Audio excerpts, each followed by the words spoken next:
6 months and 11 days after we buried my mother, my father called to tell me he had secretly married my best friend, Priscilla Nakamura, a woman I would soon discover had been plotting for his firefighter's pension since before Mom died. My name is Marisol Vance, and before this happened, I believed I understood the people I trusted and the life I had built. When he said her name, I had to pull into the parking lot of a grocery store and sit there with my hazard lights blinking, while a cart full of milk, bread, fruit, and ground turkey waited behind me in the back of my car. Because for a few seconds I honestly could not make my mind accept the sentence I had just heard. At first I thought I had misheard him. Grief does strange things to the ear, and my father had a soft voice on the phone when he was tired. I asked him to repeat it. He repeated it. I asked him again, slower this time, like if I dragged the words out of the air and examined them one by one, they might stop forming the meaning I dreaded. He said, Marisol, I married Priscilla last week. We kept it quiet because we didn't want drama. I remember staring at the steering wheel. The grocery store windows reflected the late afternoon sun, and in the glass I could see my own face looking back at me in pieces, fractured by the lines in the window. It did not feel real. It felt like a bad prank, one of those cruel moments life occasionally stages just to see whether you will actually break. My name is Marisol Vance. I'm 34 years old, and my father, Augustin Vance, is 68. He is a retired firefighter in Tampa, Florida. My mother, Odalis, was married to him for 39 years. She died after a long illness, and the only reason I am saying after a long illness, instead of describing every miserable detail, is because I know exactly how long those final years were, and how much of our family life had already been narrowed down to medication schedules, follow-up appointments, side effects, hospital parking garages, and the quiet, relentless hope that maybe the next scan would be a little less terrible than the last. Priscilla and I had been friends since freshman year of college. We became roommates almost by accident, then the kind of friends people assume are sisters until you correct them.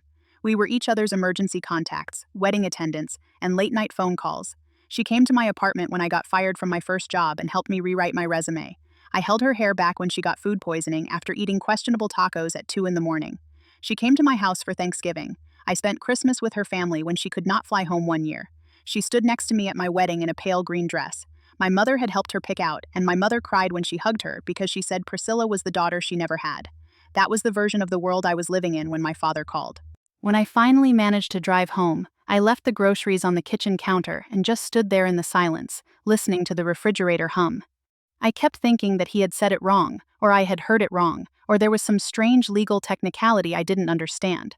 Maybe he meant they had gone to the courthouse to sign paperwork for something practical. Maybe he meant they had registered some medical proxy. Maybe, if I was generous enough, this could be explained away as some bizarre administrative wording. But no, he said married. And he said Priscilla. The only thing louder than the phone call was the memory that came after it. Priscilla in my mother's kitchen, 3 weeks before my mother died, helping her sip broth through a straw because she had been too weak to hold the bowl herself. Priscilla with her hand on my mother's shoulder, talking softly about the weather so my mother could rest. Priscilla sitting in the hospital waiting room beside me with a bottle of water I had not asked for. Priscilla telling me, with tears in her own eyes, that she was so sorry my family was going through this. I sat on my kitchen floor that night and cried until I got a headache. At first the hurt was so immediate and so total that I could not separate the pieces. It was betrayal, yes, but betrayal by whom? By my father, who had buried his wife and apparently replaced her in less than half a year. By Priscilla, who had seen me at my most fragile, seen my mother dying, seen my father collapsing under grief, and somehow decided that was a fitting time to become romantic with him. Or by both of them together, the two people I would have believed least likely to destroy the family I loved. The most confusing part was that I did not know what version of the timeline to believe. If this had started after my mother died, it would still have been awful. It would still have been a stupid, reckless decision by two adults old enough to know better.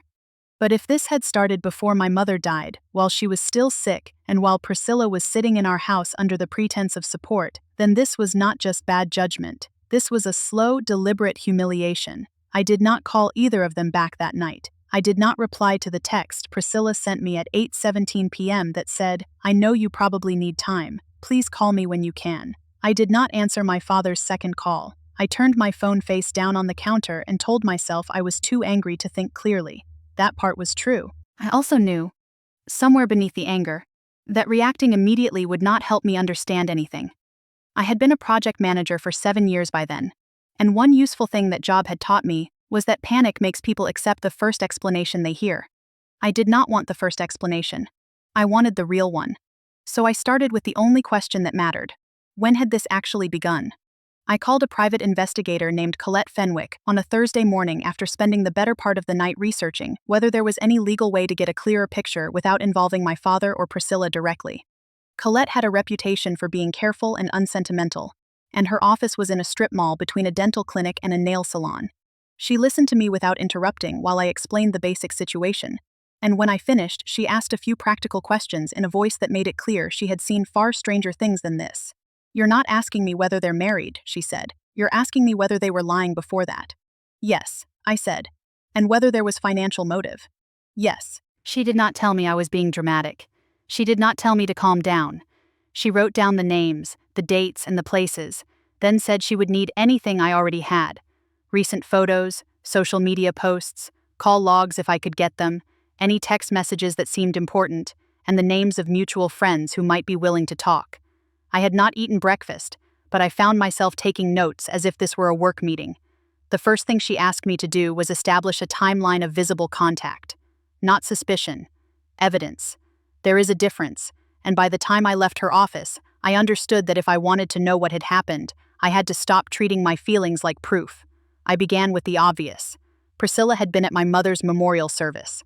She had hugged my father then, standing beside him with one hand pressed over his back while he looked like he might collapse inside his own suit. I had assumed her tears were for me, or for my mother, or for all of us. I found myself replaying small details that had not mattered at the time. The way she had lingered too long after the service. The way my father had looked at her once, quickly, when he thought no one was paying attention. The way she had offered to bring him leftover casseroles in the weeks after the funeral, and he had accepted with unusual ease. At the time, I had thought they were both simply trying to survive an impossible season. If I'm honest, I probably would have defended them if the marriage had happened a year later, and they had given me a real explanation. I was not one of those people who believed grief should freeze the world forever. I knew widowed people remarried. I knew loneliness could make people move quickly. I knew companionship after loss was not a crime. What made this feel rotten was the pace, the secrecy, and the fact that it was Priscilla. Colette called me 4 days later. "I have enough to give you a preliminary picture," she said. I drove to her office the next morning, and she spread photographs, phone records, summaries, public social media posts, and printed notes across a conference table the size of a dining room table. She was the kind of woman who wore her hair pulled back with a metal clasp and never wasted words on filler. She pointed to a calendar she had made by hand. "Your father's wife died in late February," she said. "Your father and Priscilla's messages become more frequent in late March. She starts visiting the house regularly in April. By May, there are texts that are no longer just about bringing soup or checking on his lawn." I stared at her.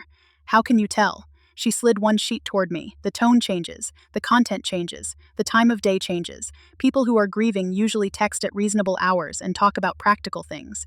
This is not that." I read through the printed notes until the words blurred. There was nothing especially explicit in the early messages. At first, they were the kinds of things I might have expected from a close family friend. "I'm bringing dinner. Let me know if you need groceries. I'm thinking about you." Then, gradually, the tone shifted. Longer conversations, more personal sharing, compliments that felt unnecessary if the relationship was still what it claimed to be.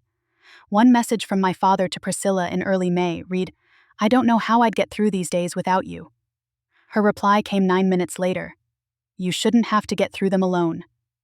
That sentence sat in my stomach like a stone. Colette had flagged one set of records in particular. Priscilla had been at the house more often than I had realized. She had visited on days I was working late, on days I thought my father was napping, on at least 2 days when I assumed she was only dropping off food. There were gaps in the paper trail, of course. People are not stupid enough to document every betrayal in the open. But the shape of it was enough to make my skin crawl. What had seemed, from the outside, like care was also time. Time spent building access, time spent becoming familiar, time spent making herself indispensable. I left Colette's office feeling like I had swallowed sand. I still had not confronted anyone.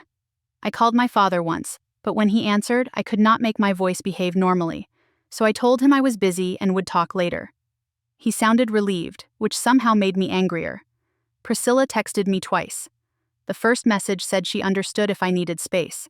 The second said she did not want me to get the wrong idea. I did not know what the wrong idea was supposed to mean if not the one I already had. Over the next week, I started looking into the pension. That was not my first instinct. It was my second. The first instinct had been to ask what was wrong with both of them. But the more I thought about the marriage, the more certain I became that there was some practical reason Priscilla had attached herself to my father. He was not wealthy in the way some retired men are wealthy. He lived on a modest but stable pension from his years, as a firefighter plus Social Security and the fully paid-off house he and my mother had bought in the late 90s. He was comfortable enough to live well, not rich enough to attract gold diggers in the glossy, obvious way people in movies imagine. Still, he had one thing that might matter to someone looking at the long game: survivor benefits. I had no idea how firefighter pensions worked, so I started there.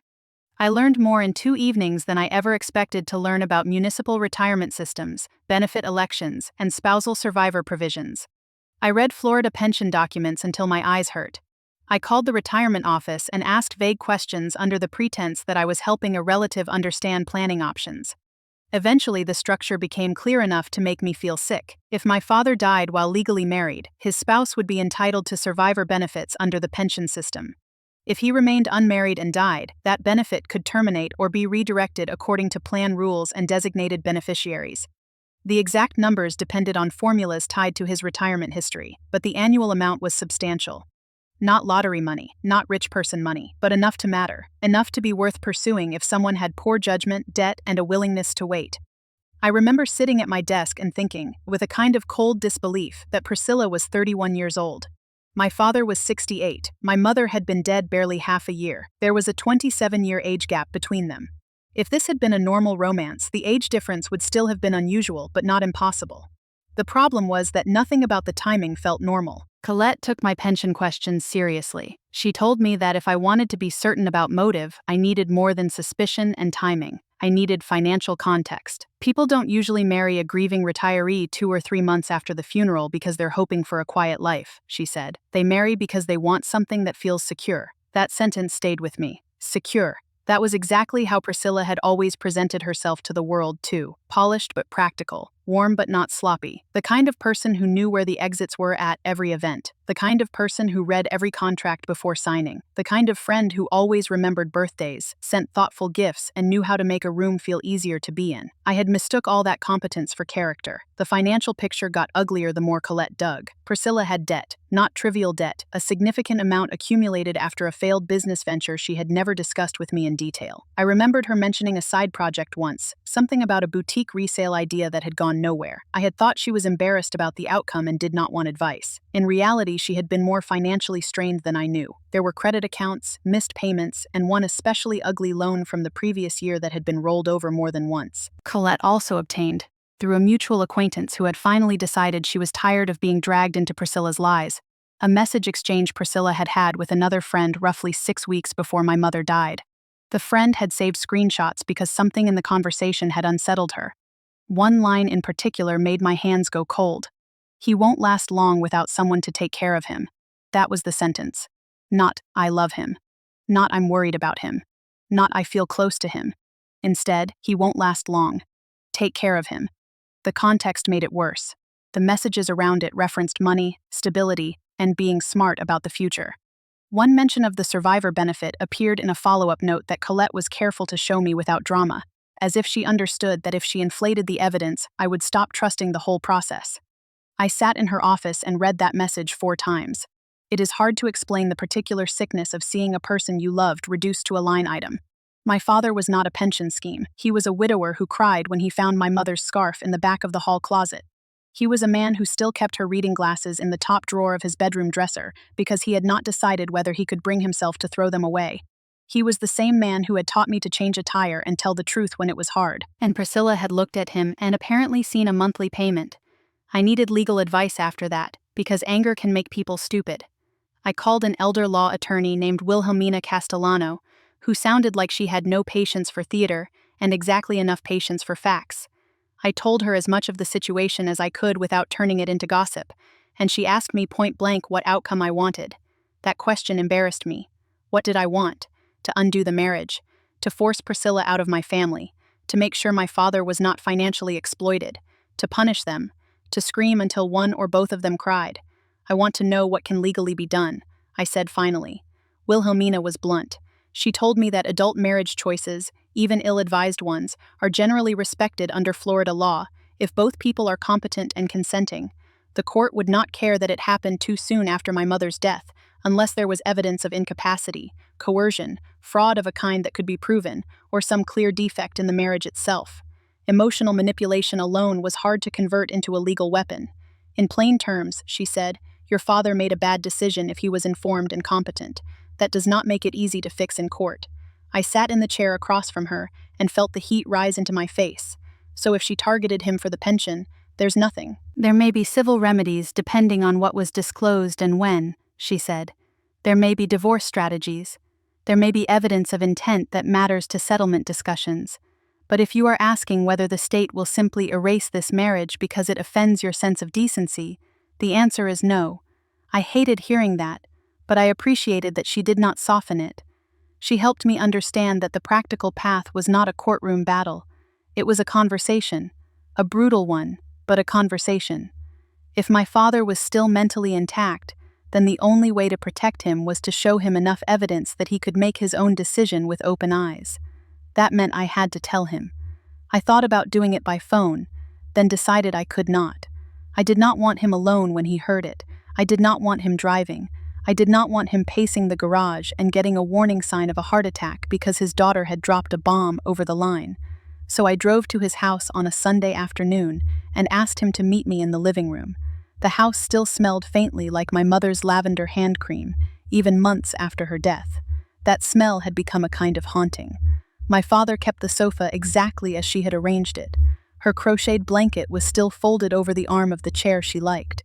There was a framed photo of the two of them on their wedding anniversary in 2018 on the mantel. I had to look away from it while I waited. My father came in from the kitchen wearing an old gray t-shirt and khaki shorts. He looked thinner than he had in the months after the funeral. That was another thing I had not allowed myself to notice. Grief had hollowed him out. He had the same broad shoulders, but they now hung in a way that made him look older. He smiled when he saw me, and for a second I almost lost my nerve. I set Colette's report on the coffee table. He looked at it, then at me. What is that? Read it. Marisol, please read it. So he did. I watched his face change as he moved through the pages, first confusion, then concern, then a kind of defensive irritation, as if he wanted to reject the conclusion before it fully formed. I let him read the messages about the timeline. I let him get to the part about the recurring visits. I let him read the screenshots and the note about the survivor benefit. When he reached the financial summary, he looked up at me. Where did you get this? It doesn't matter. It matters a great deal. Dad. He leaned back slowly. This is a lot to throw at a man who just buried his wife. I felt something in me tighten. You buried Mom 6 months ago. Priscilla was in this house before she died. He frowned as if he had not understood at first. She was helping, that's what I thought too. He rubbed his hand over his face, the way he did when he was trying to stay calm. You're telling me she planned this? So that's what you think? I'm telling you what the evidence suggests, I said, and my voice cracked on the last word. I'm telling you she was talking about survivor benefits before Mom died. I'm telling you she was telling other people you wouldn't last long without someone to take care of you. I'm telling you this marriage did not happen in a vacuum. He stood up so quickly that the coffee table rattled. That is enough. I expected anger. I expected denial. I expected him to defend her because wounded pride can make people cling to terrible choices. What I did not expect was how tired he looked. You have no idea what it's been like, he said quietly. I know exactly what it's been like, I said, and then immediately regretted saying it because grief is not a competition, and I knew that, but I was too hurt to be noble. I lost my mother too. He closed his eyes. We stood there in the same room for a long minute without speaking. I could hear a dog barking somewhere down the street. A car passed outside. The whole world had the indecency to keep functioning. Finally, he sat back down and picked up one of the printouts again, more slowly this time. I don't believe she would use me like that.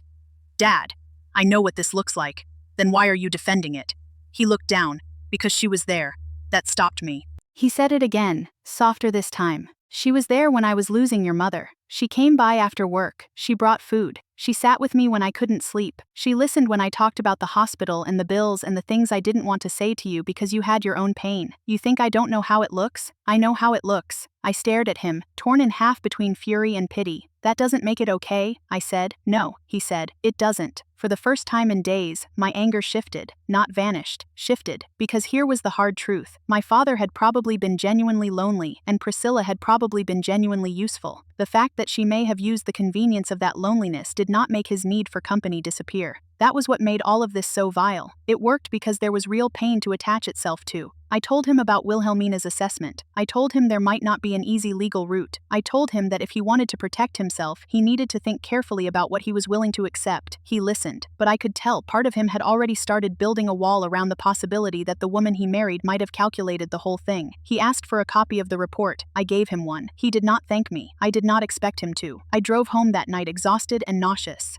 For the next 3 weeks, I heard almost nothing from my father except one text that said, "I'm processing," and one brief call in which he asked a question about one of the dates in Colette's report. I answered him carefully. Priscilla stopped texting after I told her, in a single message, that I knew the timeline and that I had seen the financial material. I never asked for an explanation from her because by then, I already knew that any explanation would be designed to preserve her image, not to tell the truth. The silence before the confrontation with Priscilla was worse than the confrontation itself would have been, because silence invites imagination. I imagined her rehearsing excuses. I imagined her crying on command. I imagined her telling my father that she loved him and that the pension discussion had been some kind of misunderstood joke. I imagined her framing me as a cruel daughter who could not tolerate seeing my father happy. That possibility frightened me more than I wanted to admit. My father finally told me he had spoken to her on a Thursday night. He came to my house, and I could see from the way he moved that the conversation had drained him. He sat at my kitchen table with both hands wrapped around a mug of coffee that had already gone cold. "She didn't deny the pension," he said. "What did she say?" He stared into the mug for a long time.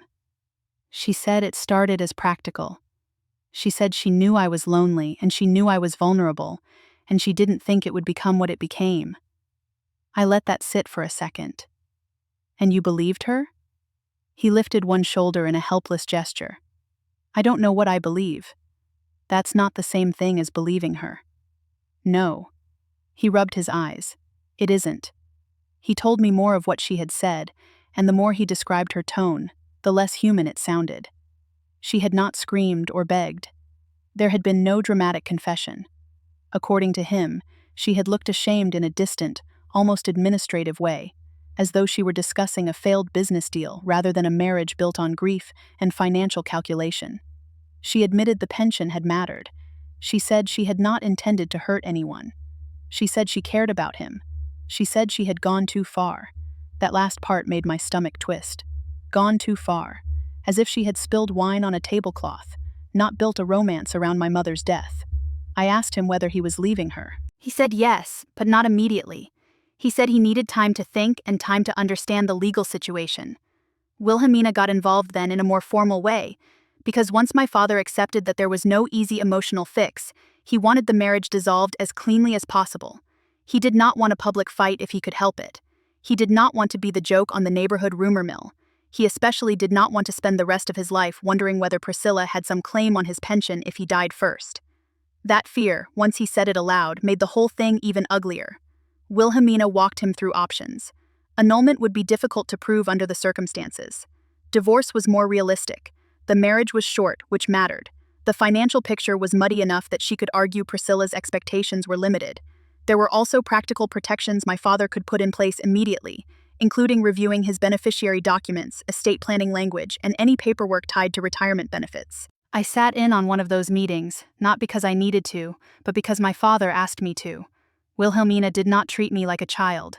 She explained things directly. She told my father that if he wanted to reduce future risk, he needed to update every account that still reflected his new spouse, if any, and make sure no lingering paperwork left room for confusion. She also told him bluntly that emotional remorse from Priscilla was not the same thing as legal protection. That seemed to help him more than I expected. The divorce itself was not theatrical. No one stormed into court. No one threw a lamp. There were no public accusations, no screaming in the driveway, no television-worthy meltdown. It was, in the end, a legal unraveling of a bad choice. Wilhelmina negotiated carefully and kept the record lean. The short duration of the marriage worked against any claim for future benefits.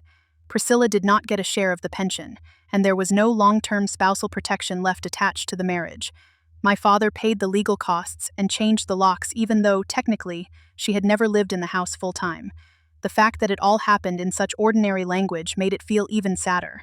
I did not talk to Priscilla after my father confronted her. I considered it briefly, then realized there was no version of that conversation that would make me feel better. If I yelled, she would get to call me irrational. If I stayed calm, she would think she had won because she had not broken me. If I asked questions, she would answer selectively. If I demanded the truth, she would probably give me a polished version of it. I had already seen enough of her lies that I did not need one more performance. Still, ending 15 years of friendship is not like deleting a contact. I kept finding her in ordinary places. I would hear a song and remember the road trips we had taken in college. I would see a similar haircut in a store and briefly think of her. I would remember the time she stayed up with me after my first miscarriage and brought me tea at 3 a.m. I would remember how my mother used to ask about her by name whenever Priscilla had not visited in a while. My mother had trusted her completely. That was a special kind of pain. It was not only that Priscilla had hurt me, it was that she had inserted herself into the memory of my mother. Now every recollection had a shadow attached to it. I could no longer think about my mother's final months without wondering which moments in the room had been genuine compassion and which had been prelude. The part that people do not tell you about betrayal is that it steals your own memories. It does not just change the future, it walks backward into the past and starts underlining things. My father, for his part, had a different kind of grief. He was ashamed, but not in the dramatic way I had once imagined. He was ashamed in a quiet, private way that made him hard to reach. He did not want pity. He did not want to be treated like a fool. He did not want me or anyone else to say, "I told you so," though no one actually did. He started sleeping badly again. Then he started walking every morning, first around the block, then farther. A neighbor invited him to a widowed men's support group through the community center, and he went mostly because he had reached the point where refusing help felt worse than accepting it. At first he came home irritated by the meetings. People talk too much, he said, or not enough, or in circles, but after a few weeks something softened. They know what it is, he told me once. Know what? What it is to come home and still expect to hear someone in the kitchen. He did not say my mother's name when he said that, but he did not need to.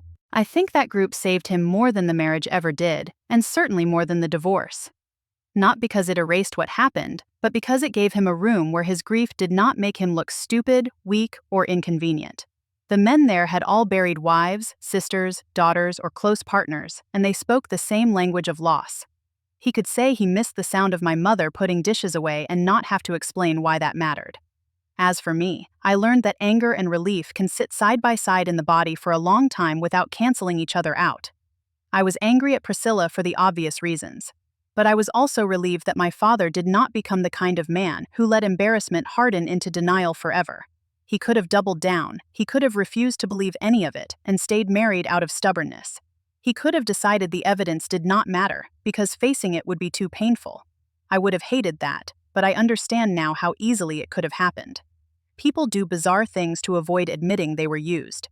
Instead, he eventually chose truth over comfort. That did not make him noble, it made him survivable.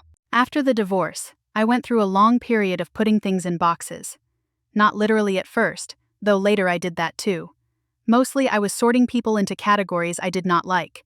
Friend, ex-friend, family, stranger, someone I used to trust, someone I need to forgive and cannot, someone who loved my mother, someone who used my mother's illness as cover. Priscilla's photograph from my wedding remained the hardest object to deal with. She stood beside me in that picture, smiling with her hand on my waist, while my mother dabbed tears from her eyes and my father tried to look stern for the sake of the photographer. When I first put the picture away, I thought I would throw it out later. I did not. I placed it in a box with old college notebooks, a broken bracelet, and a stack of letters from people I no longer saw. It became one more thing I did not know how to classify. Colette called me months after the case was technically over to let me know she had encountered a similar pattern again in a different matter, though she did not share details. She only said that late-life marriages with obvious financial asymmetry often came wrapped in language that sounded romantic, when in reality they were closer to risk assessments. Some people are very good at appearing indispensable long enough to make a bad decision look like love. That line offended me because it was accurate. I started thinking about all the small moments that had seemed harmless at the time. Priscilla offering to help my father set up his online banking because older people get so stressed by the screens. Priscilla asking casual questions about retirement. Priscilla making a joke once at dinner, months before my mother died, about how firefighters get the best benefits. I had laughed then because I assumed she meant it in the abstract, the way people do when they make awkward conversation about careers. Now I realized she had been filing details away. Maybe I am being unfair in some of my interpretations. Maybe not everything she did was calculated. Maybe some of it was opportunistic rather than premeditated. But I also think that is part of how exploitation works. It is rarely one dramatic, cartoonish evil. It is a sequence of choices that become easier because the target is vulnerable, and then the story gets told later in softer language to make the person doing the exploiting feel less monstrous. I never got a version of Priscilla that felt honest enough to analyze. What I got was an image of a person who had enough self-awareness to feel shame and not enough integrity to stop. There was one moment, about a month after the divorce paperwork was in motion, when my father asked if I would come with him to the cemetery. We went on a cloudy morning. He brought flowers, white ones, because my mother had always liked white flowers. He stood at the grave for a long time without speaking. I stood beside him and let the silence do whatever it needed to do. At one point he said, so quietly I almost missed it, I think your mother would be furious. I nearly laughed from the absurdity of it and the truth of it. Yes, I said, she would be. He nodded once, almost to himself. She would also hate that I made you carry this alone. That surprised me. I didn't carry it alone. You shouldn't have had to carry any of it. For a moment I could not answer, because that was the thing about my father. He was not eloquent, but when he hit something true, he hit it cleanly. He understood, eventually, that his choices had dragged me into a mess that belonged to the two people who had failed him. I understood in turn that his grief had not made him helpless, but had made him easier to fool. We left the cemetery without talking much. On the drive back, he reached over and patted my arm once. He had not done that since I was a teenager. Life did not become neat after that. It became more manageable, which is not the same thing. The first holiday season after everything broke was awkward in the way families can be after a scandal. No one wants to name out loud. Relatives had questions. Some had heard rumors, some had not, and some pretended not to know anything because that was the easiest social strategy. I told the truth to exactly the people who needed it, and the minimum necessary to everyone else. They got married too quickly. It ended badly. No, I'm not discussing it. Those sentences became a shield. Priscilla tried once to contact me through email after the divorce was finalized. She wrote that she hoped, someday, I would understand that she had been lonely, scared, and not thinking clearly. She said she never meant to hurt my mother's memory. She said she wished I could see how real some of her feelings had been. I read it 3 times and then deleted it. What annoyed me most about the email was not that it existed, but that it asked for my understanding without offering accountability. I did not need her to explain loneliness to me. I was lonely too. I did not need her to explain fear. I had watched my mother die. I did not need her to explain conflicting feelings. Humans are full of contradictions. The issue was not that she had feelings. The issue was that she had used them to justify an unforgivable choice. I never responded. My father, meanwhile, became more open over time in a way that felt almost awkward to witness because it was so unlike him. He began telling me when he was having a bad week instead of pretending otherwise. He mentioned the support group. He admitted when he felt embarrassed. He let me see him as a person who had made a grave mistake and was trying imperfectly to recover from it. 2 years after the divorce, he introduced me to a woman named Elena at a library fundraiser. She was in her early 60s, had kind eyes, and had been widowed for 10 years.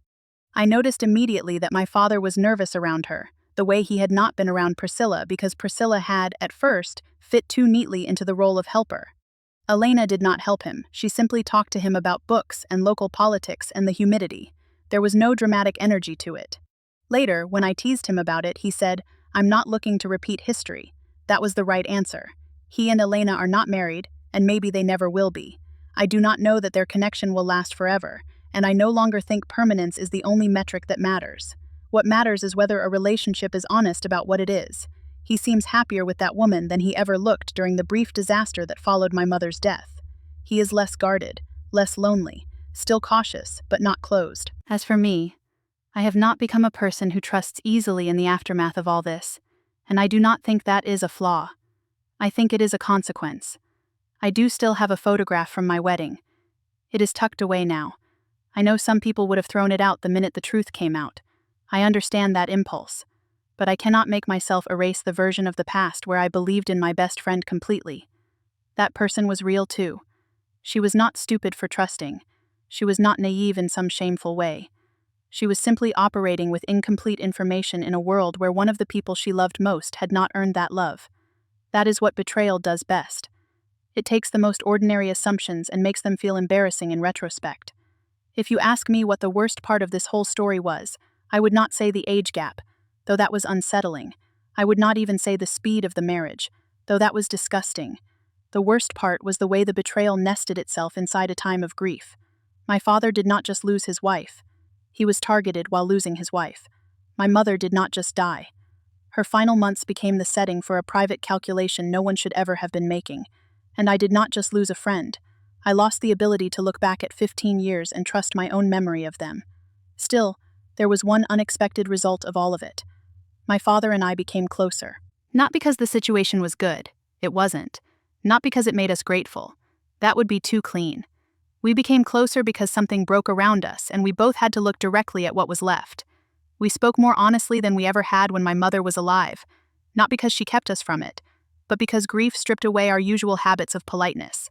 We learned how to say, "I'm angry," and "I'm scared," and "I don't know what to do with this," without pretending those sentences were weaknesses. I think that is why this story still matters to me enough to tell it this way. People always want the neat version of betrayal. They want a villain with a cartoon face and an ending where justice arrives in a courtroom and everyone claps. Real life is less satisfying. Sometimes the bad person is not punished in any dramatic way. Sometimes the law can only do so much. Sometimes the best you can do is gather the facts, protect the vulnerable person, and refuse to let the lie continue. That is what I did. I traced the timeline. I read the records. I asked the hard questions. I showed my father the truth even though I knew it would hurt him.